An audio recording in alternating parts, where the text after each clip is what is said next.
smēķēt, es sāku, tā teikt, jaunībā. Es domāju, kā lielākā daļa cilvēku, jaunībā bravūras pēc. Man pirmā cigarete, ko es izsmēķēju, bija cigarete bez filtra, tā bija Astra.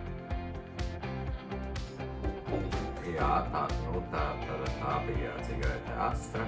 Un pēc tam pīpēja jauniešiem, kā jau jaunībā tusē, ņēmās, darījās tur, visāds kā jau jauniešiem.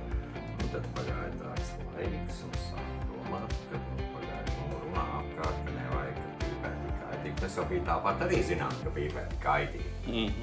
Bet, pīpēt sāk domāt, ka varbūt vajag mēģināt tikt vaļā no tā. Un tad es, tie mēģinājumi, tā teikt, tas nebija tā, kad es tagad, rīt vienreiz tur nepīpēšu, jā, tur tā. Tie mēģinājumi ir bijuši daudz, vairāk. Tas nebija tā, kā es tagad noriezanās, jo, kad es metu no sapņos, es ļoti bieži pīpēju. Tādu sapņu, kad vēl